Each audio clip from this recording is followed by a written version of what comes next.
पूजा करने वाले की उदारता का परिचय मिलता है, भगवान के प्रति बहुमान दिखाई देता है। उत्तमोत्तम सामग्री अपनी क्षमता के अनुसार, अनुकूलता के अनुसार जो भगवान के चढ़ाने योग्य सामग्री है वह सामग्री अर्पित की जानी चाहिए। चढ़ाने योग्य सामग्री में उत्तमोत्तम सामग्री होना, अच्छी सामग्री होना। क्यों?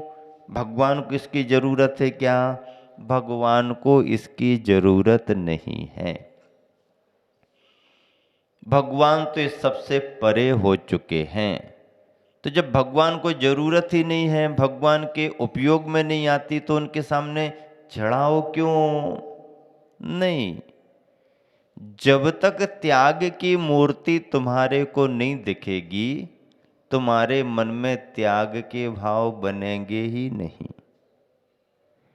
त्याग की इन वीतरागी प्रतिमाओं को देख करके ही हमारे त्याग के भाव बनते हैं। जो सामग्री हमने अर्पित की है उसकी जरूरत भगवान को नहीं है, पर भगवान का निमित्त बना करके उतनी सामग्री के प्रति हमने त्याग का भाव किया है, दान का भाव किया है, ये सोच करके कि आज यदि ये अवसर ना मिलता तो इतना दान का भाव हमारा नहीं बनता, इतना त्याग का भाव हमारा नहीं बनता। अहो भाग्य हैं, यह क्षण सौभाग्यशाली है जिस क्षण ने, जिस अवसर ने हमारे को इतने बड़े दान पुण्य करने का अवसर प्रदान कर दिया। और ऐसा भाव वीतरागता की प्रतिमाओं के चरणों में ही आता है। हम जो भी करते हैं, चाहे मंदिरों के प्रति करें, चाहे क्षेत्रों के प्रति करें, चाहे जिनवानी के प्रति करें, चाहे किसी भी रूप में समाज की मदद के रूप में करें, चाहे किसी को मालूम हो जाए और चाहे मालूम ना भी हो पाए, यदि हमने भावों से भर करके किसी भी रूप में परहित में दूसरों की आवश्यकता के लिए यदि कुछ किया है तो वह हमारा पुण्य का योग तो है ही, दान पुण्य करने का अवसर भी मिल गया। क्षेत्रों का संरक्षण इसी त्याग भाव से ही किया जाता। शिखर जी तुम्हारे को प्राप्त नहीं हो पाया, क्यों? क्योंकि जमींदार जितना पैसा मांग रहा था, समाज बंधु उतना पैसा देने में अपने आप को सक्षम महसूस नहीं कर पाए। और यदि सक्षम महसूस किया भी तो ये सोच करके थोड़ा रुको, बाद में अपने आप ये कम कर देगा। क्योंकि पहले जितने भी क्षेत्र थे, पहाड़ थे, जमींदारों की ज़मीनों में आते थे, जमींदारी मामला रहते थे, तो जमींदार उसके मालिक होते थे, चलता था। इतना रुपया जमा कर दो, दे दो तो पहाड़ तुम्हारा हो जाएगा। लेकिन उस समय या तो श्रेष्ठियों की संयोजना नहीं बन पाई, किसी श्रेष्ठी ने सोचा वो श्रेष्ठी कर देंगे, किसी ने सोचा वो कर देंगे, अब वो आगे कर रहा है तो उसी को करने दो, मैं क्यों करूं, ऐसा आदि भाव आने से समय पर संयोजना नहीं हो पाई। जमींदार ने ज़्यादा विलंब नहीं किया, दिगंबर समुदाय जरा पीछे को हुआ, श्वेतांबर समुदाय ने मौके का फायदा उठा लिया, जितना मांगा तुरंत दिया, पहाड़ अपने नाम करा लिया। कितनी बड़ी चूक हो गई। सभी क्षेत्रों पर जब भी कुछ गड़बड़ियां हुई हैं, या तो ज़्यादा सोचने में समय दे दिया, या ज़्यादा घिसने पिटने में कि कम होगा कम होगा कम होगा, और कम क्या हुआ वो निकल गया।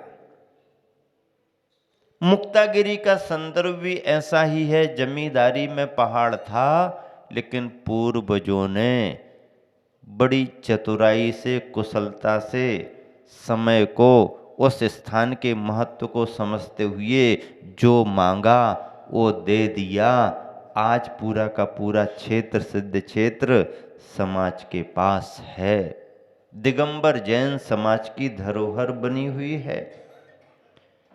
चाहे कोई भी क्षेत्र की बात करो, क्षेत्रों के संरक्षण के लिए समाज के श्रेष्ठी वर्ग ही आगे आते हैं। मुनि संघों का मार्गदर्शन मिल जाए, उनके द्वारा प्रेरणा मिल जाए, उनकी उपस्थिति, उनका सानिध्य मिल जाए, फिर तो कहना ही क्या, वो तो सोने में सुगंधी सुहागा हो जाता है। लेकिन महाराज जी ना भी मिलें, उनके बिना भी यदि समाज कुछ काम करे तो बहुत बड़ी उनकी निष्ठा मानी जाती है। इस तरह क्षेत्रों का संरक्षण हो, चाहे जिनवानी का संरक्षण हो, चाहे मुनि संघों के विहार हो, चाहे बड़े बड़े संघों के आहार हो, आहार विहार की संयोजना हो, इसमें श्रेष्ठी वर्ग का बहुत बड़ा योगदान होता है। और पुराने समय में जिन परिवारों ने बड़े बड़े संघों के विहार कराए, सिद्ध क्षेत्रों की वंदनाएं कराई, उनका यश आज भी है। आस्था का परिणाम है जो उन्होंने कार्य किया, उनका यश, उनकी कीर्ति आज भी फैली हुई है। बंधुओं, ये सारे संदर्भ पुराण ग्रंथों से स्वयं प्रेरणा देते हैं। प्रथमान योग के ग्रंथों में अनेक उल्लेख आते हैं और वर्तमान में मंदिरों का वैभव बढ़ रहा है। भगवान के लिए किसी वैभव की जरूरत नहीं है, क्योंकि भगवान तो वैभव छोड़ करके ही भगवान बने हैं।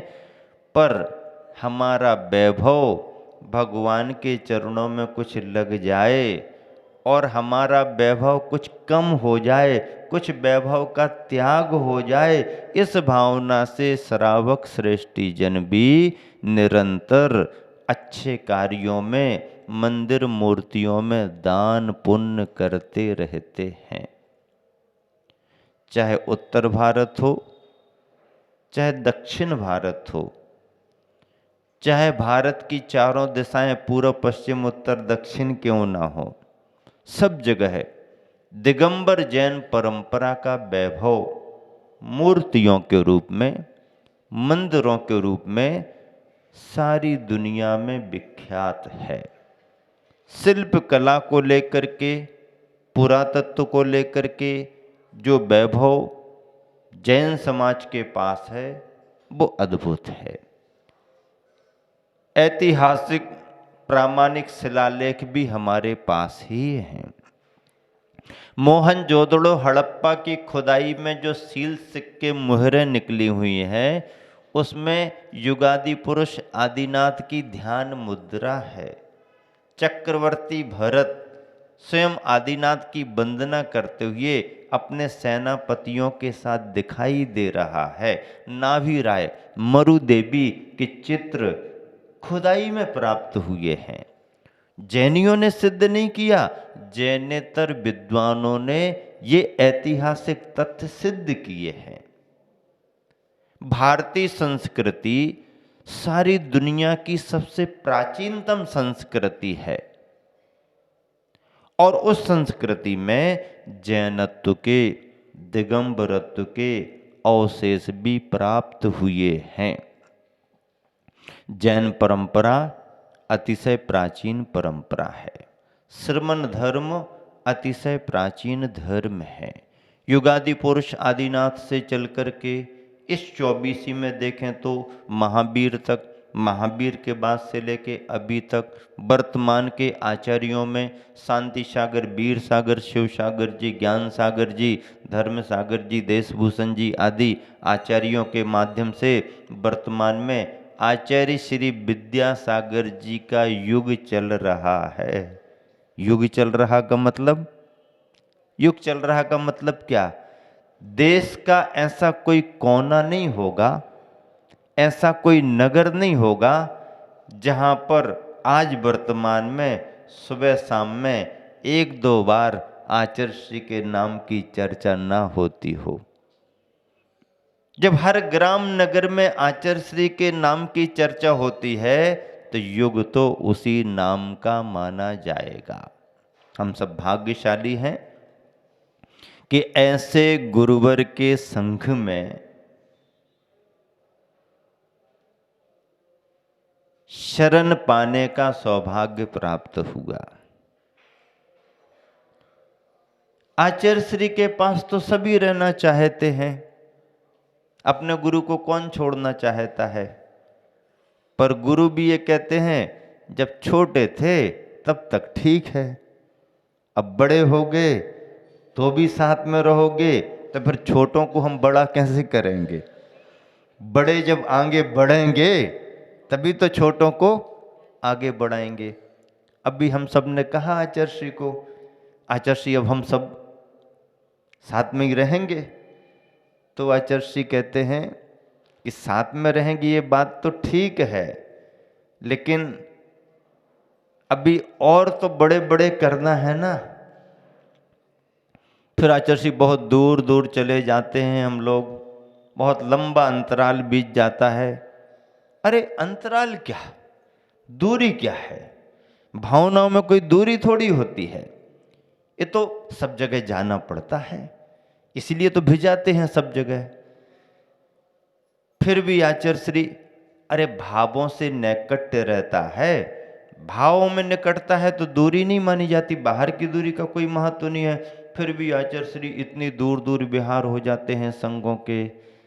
तो फिर बोले क्या होगा, संघ का ही तो विस्तार होता है, संघ का ही विस्तार होता है, सभी जगह जाना चाहिए, संघ का परिचय होता है, श्रावकों को लाभ मिलता है इत्यादि प्रकार से आचार्य श्री मार्गदर्शन देते हुए सब तरफ सभी प्रदेशों में संघों का विहार करा रहे हैं। महाराष्ट्र में हमारा बहुत विहार हुआ, कर्नाटक में भी विहार हुआ। जब प्रारंभ में मध्य प्रदेश से महाराष्ट्र की ओर आचार्य श्री ने विहार कराया, कहाँ से शुरुआत करी, नागपुर चातुर्मास कराने के बाद मुक्तागिरी की वंदना कर लो, आचार्य श्री का संकेत आ गया। अब मुक्तागिरी के नाम पर तो मन प्रसन्न हो गया, क्योंकि वैसे संघ में प्रवेश के रूप में तो हमारा मुक्तागिरी सिद्ध क्षेत्र ही है। हाँ, आचार्य श्री मुक्तागिरी की वंदना करते हैं, मुक्तागिरी की वंदना कराई और अंदर विहार, ठीक है। परतवाड़ा से अंजनगांव सुरजी, चलो भाई नया गांव है, 8 दिन अष्टानिक के निकालो, रुको प्रवचन करो, थोड़ा रहो। 8 दिन हो गए, अब विहार करने का भाव हुआ, श्रावकों ने पुनः निवेदन कर दिया। अच्छा भी लगा कि कहीं ना कहीं तो जाना ही है, यहाँ पर ही लाभ लेने वाले हैं, रुको। तो अष्टानिक फाल्गुन की अष्टानिक जो आएगी ना, उसी अष्टानिक से प्रारंभ किया। स्वाध्याय प्रारंभ हो गया, क्लासें लगने लगी, प्रवचन होने लगे, अभिषेक पूजा पाठ होने लगे, बीच बीच में कार्यक्रम होने लगे। और लाभ लेने वाले जब लाभ ले रहे हैं तो देने वाले को भी अच्छा लगता है। और होते होते होते होते गर्मी कब कैसे निकल गई पता ही नहीं पड़ा। अच्छे से सब बढ़िया जो भी कार्य लेखन लेखन के होना थे, समाज खूब सहयोगी रही, अच्छा हुआ। चतुर्मास कराएंगे, चतुर्मास कराएंगे, गुरुवर आचार्य श्री को निवेदन करने के लिए कुंडलपुर पहुंचे कार्यकर्ता, तो आचार्य श्री को बड़ा आश्चर्य हुआ। बोले वो तो कुछ समय के लिए गए थे, पूरी गर्मी निकल गई। आचार्य श्री बहुत अच्छे से गर्मी निकल गई, आचार्य श्री अब चतुर्मास और दे दो। तो आचार्य श्री कहते हैं, क्योंकि गर्मी के 3 महीने निकल गए, तो आचार्य श्री कहते हैं गर्मी का चतुर्मास तो हो ही गया, अब गर्मी का चतुर्मास हो गया, अब और कहीं चतुर्मास होगा। आशीर्वाद पहली बार समाज ने बहुत अच्छे से लिया और फिर बिहार तो हुआ, चतुर्मास भी हुए, कारंजा चतुर्मास हुआ। फिर आगे आगे चतुर्मास होते रहे, महाराष्ट्र भ्रमण हो गया, कर्नाटक की वंदना हो गई, वापस एमपी में आ गए, गुजरात में चले गए, गुजरात से फिर एमपी में आ गए, एमपी से फिर राजस्थान में चले गए, राजस्थान में रुकते रुकते घाटोल में फिर योग बन गया। नेमावर से ही राजस्थान की ओर निकले थे, तो राजस्थान में भी संकेत मिला तो नेमावर आने का ही मिल गया। नेमावर का नाभि कुंड प्रसिद्ध कुंड है।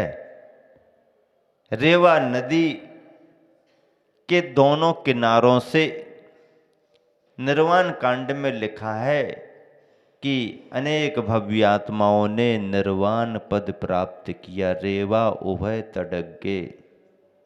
इस तरह से नेमावर सिद्ध क्षेत्र के रूप में इतिहास में है। नेमावर आने का संकेत मिल गया। अब संकेत मिला, कैसे मिला होगा संकेत? आचार्य श्री तो मौखिक ही संकेत देते हैं। आचार्य श्री चिट्ठी विट्ठी नहीं लिखते, उनको लिखने की जरूरत भी नहीं है। आचार्य श्री के जिस संघ के लिए जो भी संकेत होते हैं, कुछ संकेत मौखिक पहुंच जाते हैं, कुछ संकेत लिखित भी पहुंच जाते हैं। लिखने का काम कौन करता? आचार्य श्री तो साहित्य और ग्रंथ लिखते हैं, उनको ये सब लिखने की जरूरत नहीं, लिखते भी नहीं। ये बात सच है कि आचार्य श्री पत्र नहीं लिखते, लेकिन संघों को तो आचार्य श्री के संकेत वचन भी पहुंच जाएं तो वह भी पत्र ही माने जाते हैं। फिर हमारे लिए क्या हुआ? हमारे को तो लिखित गया। किसने लिखा? आचार्य श्री ने नहीं लिखा, तो किसी ने तो लिखा होगा, संघ के महाराज जियों ने लिखा। संघ के महाराज जी जो भी हैं, आचार्य श्री जिनको भी संकेत निर्देश देते हैं वो लिख करके भेज देते हैं। तो संकेत आ गया, पत्र आ गया, तभी तो मैंने गुरुवर के चरणों में बैठ करके कहा था चिट्ठी आई है चिट्ठी।